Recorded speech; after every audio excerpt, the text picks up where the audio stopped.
sejam todos bem-vindos ao Especial com Denise. Hoje eu estou com uma convidada muito querida, que é a doutora Eris Cristina Camargo de Andrade, especializada em Previdência. Seja bem-vinda, doutora. Obrigada, boa tarde. Boa tarde. A doutora Eris está aqui hoje para nos ajudar a entender algumas coisas, algumas dúvidas, algumas questões que as mães têm.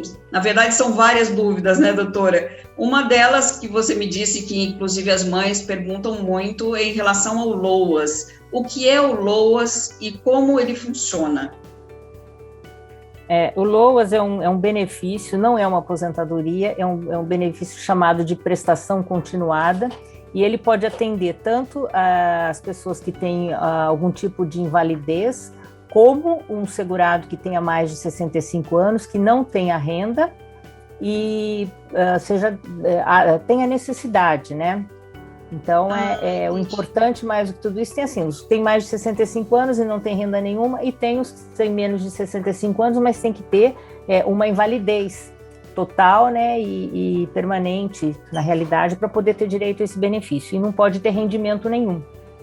Ou, no máximo, uma renda per capita dentro do grupo familiar que não seja superior a 1/4 do salário mínimo.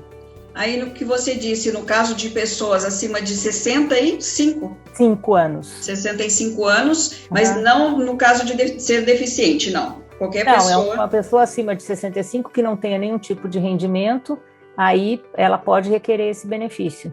Ah, entendi. E aí no caso, quem tem direito ao LOAS, qual é o valor que essa pessoa pode receber?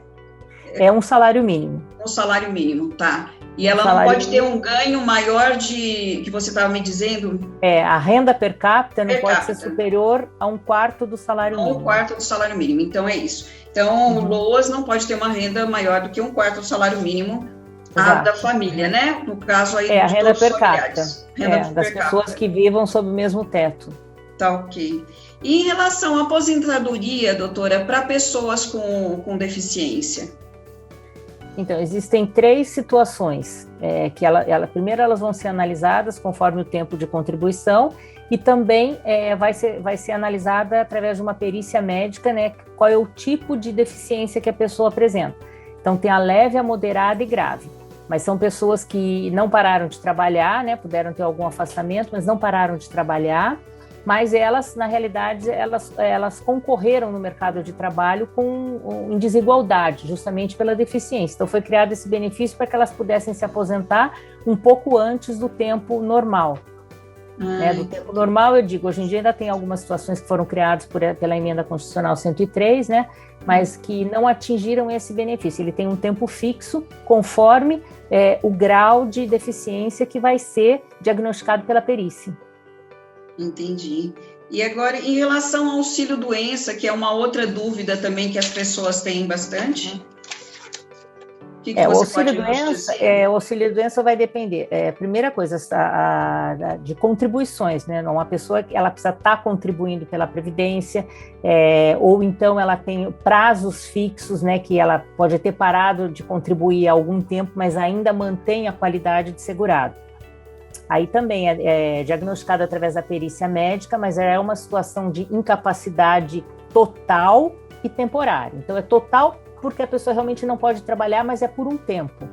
E isso vai ser detectado através de uma ou algumas perícias feitas, e aí isso até pode se tornar numa aposentadoria por invalidez, ou pode a pessoa ter alta e voltar a trabalhar. Entendi. E é diferente da aposentadoria da pessoa com deficiência, que essa pessoa, na realidade, ela até continuou trabalhando, mas ela teve alguma perda. O auxílio-doença não, a pessoa teve uma incapacidade temporária e depois recuperou e continuou trabalhando, às vezes com mais dificuldade, né? E no auxílio-doença, não, a pessoa voltou a trabalhar normal, ou, nesse outro caso, ela realmente não pode voltar a trabalhar, que seria a chamada aposentadoria por invalidez. Entendi. E tem mais alguma dúvida, alguma questão assim que no dia a dia que te perguntam, que eu não tenha perguntado aqui, que você poderia me falar? Mais algum esclarecimento? Olha, a questão do LOAS, cria uma dificuldade no entendimento das pessoas, porque às vezes as pessoas acham que todo mundo que tem algum problema de deficiência, principalmente assim, quando tem uma família, um pai e mãe, tem filhos que são dependentes dos pais, com algum problema que incapacita para qualquer ato da vida civil, acho que não, aquela pessoa tem direito, e não é, tudo vai depender da renda familiar. Entendi. Às vezes, realmente, a situação é detectada. Não, realmente tem capacidade, não pode trabalhar, vai ser dependente a vida inteira. Mas vai depender da renda per capita. Depende se o pai trabalha, se a mãe trabalha. Porque nas situações que existe uma renda, que seja essa superior a 1/4 do salário mínimo, é porque existe alguém trabalhando. E esse menor que seja, ou até depois que ele se torna maior de idade e tal, ele vai continuar sendo dependente do pai ou da mãe e vai ter direito a uma pensão na eventual morte de um deles, né? É diferente, ele vai ter uma pensão, mas por isso mas ele não tem o LOAS, porque existe uma renda familiar. Entendi. Seja superior...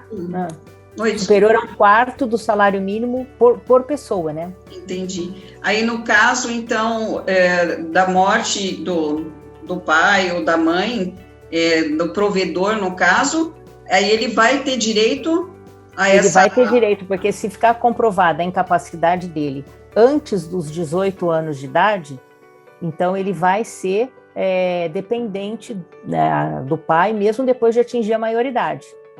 O importante na pensão por morte é que seja comprovado isso, porque ele tem que ter atingido essa situação de incapacidade antes dos 18 anos.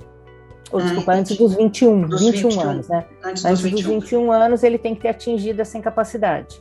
E aí ele vai ser dependente do pai, no caso de um eventual falecimento, ele vai ter direito à pensão. Do pai ou da mãe, né? São informações muito importantes, né, doutora? Que são muitas as dúvidas, né?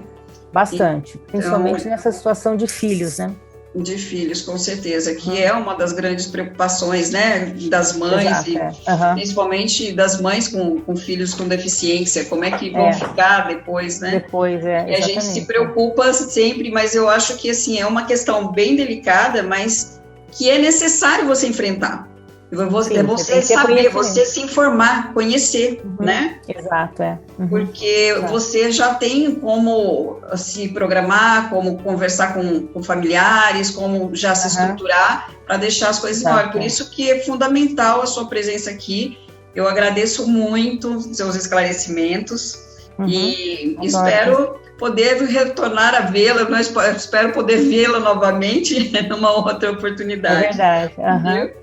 Muito obrigada e peço a todos que, se gostarem desse material, se gostarem desse conteúdo, compartilhem para que cheguem a mais pessoas, para que mais pessoas se beneficiem desse conteúdo, tá bom? Curtem e compartilhem, fiquem com Deus. Muito obrigada, doutora.